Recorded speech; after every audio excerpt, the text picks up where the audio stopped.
ನಮಸ್ತೆ. ಇಡೀ ಕರ್ನಾಟಕದ ಜನತೆಗೆ ನನ್ನ ನಮಸ್ಕಾರಗಳು. ಮನುಷ್ಯ ಸತ್ತರೆ 3 ಅಡಿ 6 ಅಡಿ ಜಾಗ ಅಷ್ಟೇ. ಮತ್ತು ಅವನ್ನ ಸುಡಬೇಕಾದ್ರೆ ಮೈ ಮೇಲೆ ಒಂದು ಚೂರು ಬಟ್ಟೆ ಕೂಡ ಇರೋ ಹಾಗಿಲ್ಲ. ಹಾಗೆ ಅವ್ರನ್ನ ಅಗ್ನಿಗೆ ಸ್ಪರ್ಶ ಮಾಡ್ತಾರೆ. ಅಂಥದ್ರಲ್ಲಿ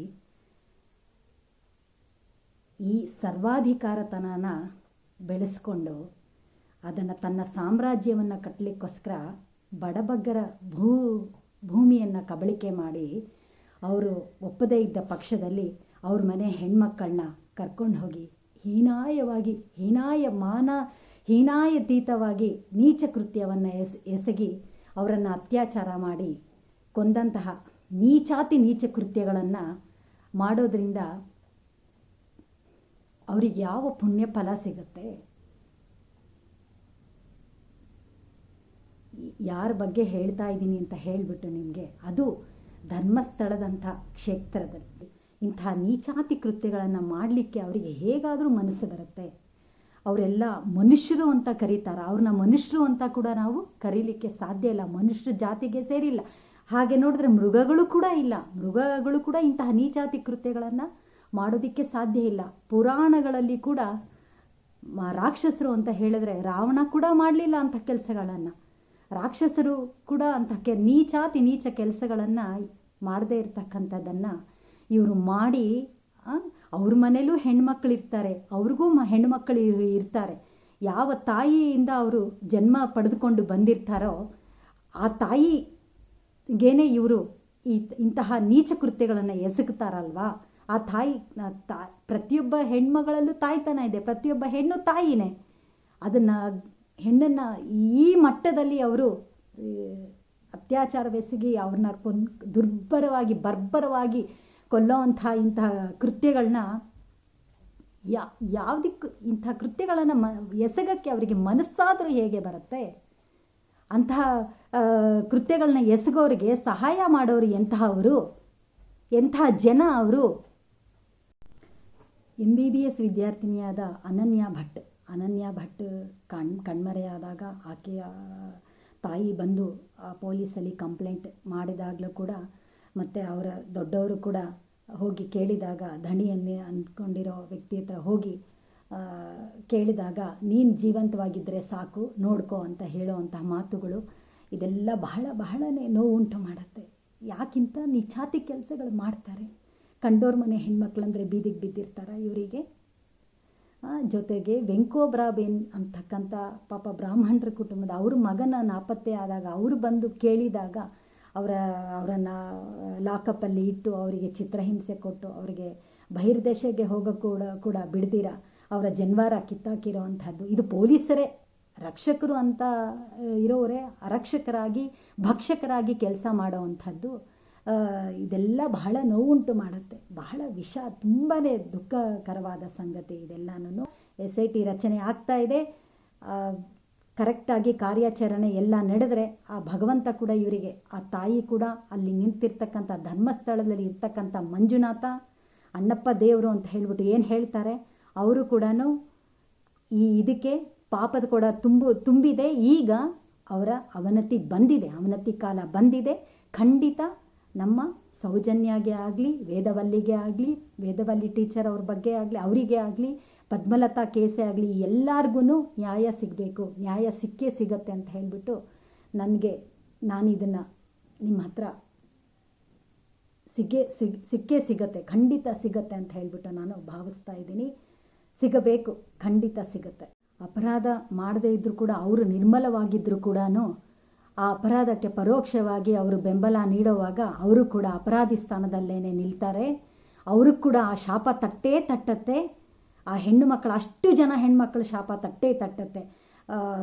ಕೆಲವು ಲಾಯರುಗಳು ಹೇಳಿದ ಮಾಧ್ಯಮಗಳಲ್ಲಿ ಅವರ ಇದು ನೋಡಿದಾಗ ಸುಮಾರು ಬ್ರಾಹ್ಮಣ ಕುಟುಂಬದ ಹೆಣ್ಣುಮಕ್ಕಳನ್ನೇ ಹೆಚ್ಚು ಪಾಲು ಇದು ಮಾಡಿರೋದು ಬಹಳ ನೋವು ಉಂಟಾಗತ್ತೆ. ಯಾವ ಹೆಣ್ಣುಮಗಳಾದ್ರೂ, ಯಾವ ಜಾತಿ ಹೆಣ್ಮಗಳಾದರೂ ಹೆಣ್ಮಗಳೇನೆ, ಅದರಲ್ಲಿ ಎರಡು ಮಾತಿಲ್ಲ. ಆದರೆ ಹೆಚ್ಚು ನೋವಾಗುತ್ತೆ ನಮಗೆ ಇಂಥ ಕೆಲಸವನ್ನು ಮಾಡೋ ಅಂಥದ್ದು. ಬ್ರಾಹ್ಮಣರು ಯಾರೂ ದನಿ ಎತ್ತಲ್ಲ. ಆದರೆ ನಾನು ಬ್ರಾಹ್ಮಣ ಸಮುದಾಯದವಳೇ, ನಾನು ದನಿ ಎತ್ತುತ್ತಾ ಇದ್ದೀನಿ ಇದರ ಬಗ್ಗೆ. ಸಾಮಾನ್ಯರ ದನಿ ಎತ್ತಲೇಬೇಕು ನಾವು. ಪ್ರತಿಯೊಬ್ಬ ಹೆಣ್ಮಕ್ಳಿಗಾಗಿರೋ ಅನ್ಯಾಯದ ಬಗ್ಗೆ ಕೂಡ ನಾವು ಕಣ್ಣೀರು ಸುರಿಸ್ತಾ ಇದ್ದೀವಿ. ತುಂಬ ನೋವಾಗ್ತದೆ. ಇದನ್ನು ಅರಗಿಸ್ಕೊಳ್ಳೋಕ್ಕೆ ಆಗ್ತಾ ಇಲ್ಲ. ಈ ಯಾವ ಪುರಾಣಗಳಲ್ಲೂ ಕೂಡ ಇಂಥ ಬರ್ಬರ ಹತ್ಯೆಗಳು, ಬರ್ಬರ ಕೃತ್ಯಗಳು ನಡೆದಿಲ್ಲ. ಯಾವ ರಾಕ್ಷಸರು ಕೂಡ ಮಾಡಿಲ್ಲ. ಅಂಥ ನೀಚಾತಿ ನೀಚ ಕೃತ್ಯಗಳನ್ನು ಎಸಗಿದ್ದಾರೆ. ಬಹಳ ಬಹಳ ಕೋಪ ಬರುತ್ತೆ, ಆವೇಶ ಬರುತ್ತೆ. ನಿಜವಾಗ್ಲೂ ಈ ಒಂದು ಸೌಜನ್ಯ ಪ್ರಕರಣವೇ ಇರಲಿ,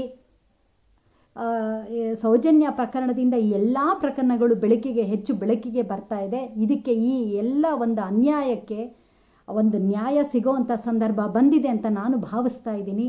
ಗಿರೀಶ್ ಮಟ್ಟನ್ ಅವರೇ ಆಗಲಿ, ಮಹೇಶ್ ತಿಮ್ರೋಡಿ ಸರೇ ಆಗಲಿ, ಅವರೆಲ್ಲರೂ, ಜಗದೀಶ್ ಅವರೇ ಆಗಲಿ, ಇವರೆಲ್ಲರೂ ಸೌಜನ್ಯಗೆ ನ್ಯಾಯ ಸಿಗಬೇಕು. ನಾಟ್ ಓನ್ಲಿ ಸೌಜನ್ಯ, ಎಲ್ಲ ಸತ್ತ ಹೆಣ್ಣು ಮಕ್ಕಳಿಗೂ ಕೂಡ ನ್ಯಾಯ ಸಿಗಬೇಕು ಅಂತ ಹೇಳಿಬಿಟ್ಟು ನಾನು ಭಗವಂತನಲ್ಲಿ ಪ್ರಾರ್ಥಿಸ್ತಾ ಇದ್ದೀನಿ.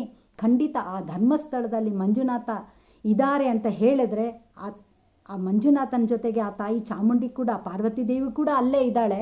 ಆಕೆ ಕೂಡ ಅರ್ಥವಾಗಬೇಕು. ಸೌಜನ್ಯ ಚಾಮುಂಡಿ ತಾಯಿಯ ಭಕ್ತಳು ಅವಳು. ಅಂಥ ಭಕ್ತಳಿಗಿಂತ ಅನ್ಯಾಯ ಆದಾಗ ಆ ತಾಯಿ ಹೇಗೆ ಕಣ್ಮುಚ್ಕೊಂಡಿದ್ಲು,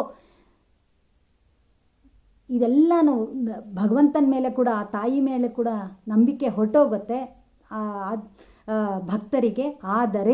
ಆದರೂ ಹೇಳ್ತೀನಿ, ವಿನಾಶಕಾಲೆ ವಿಪರೀತ ಬುದ್ಧಿ, ಪಾಪದ ಕೊಡ ತುಂಬೋವರೆಗೂ ಅವಳು ನೋಡ್ತಾ ಇದ್ದಾಳೆ.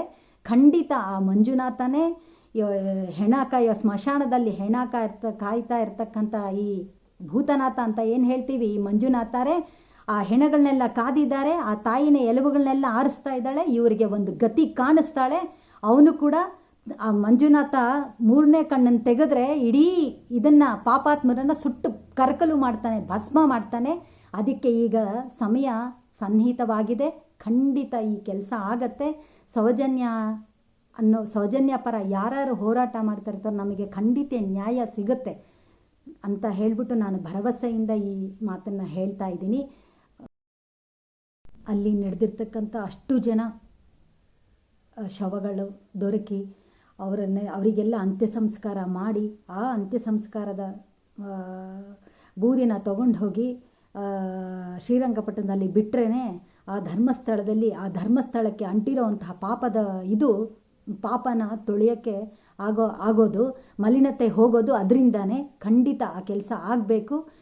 ಇದು ಒಂದು SIT ರಚನೆ ಮಾಡಿರ್ತಕ್ಕಂಥ ಈ ಸರ್ಕಾರ ಏನಿದೆ, ಖಂಡಿತ ಇದಕ್ಕೆ ನ್ಯಾಯ ಒದಗಿಸ್ಕೊಡ್ಬೇಕು ಅಂತ ಹೇಳಿಬಿಟ್ಟು ನಾನು ಎಲ್ಲ ಪೊಲೀಸರನ್ನು, ದಕ್ಷ ಪೊಲೀಸರನ್ನ ನಾವು ವಿನಂತಿಸ್ಕೊಳ್ತಾ ಇದ್ದೀವಿ, ಮನವಿ ಮಾಡ್ತಾ ಇದ್ದೀವಿ. ದಯವಿಟ್ಟು ನ್ಯಾಯ ಒದಗಿಸ್ಕೊಡಿ ಆ ಎಲ್ಲ ಸತ್ತ ಹೆಣ್ಣು ಮಕ್ಕಳಿಗೆ.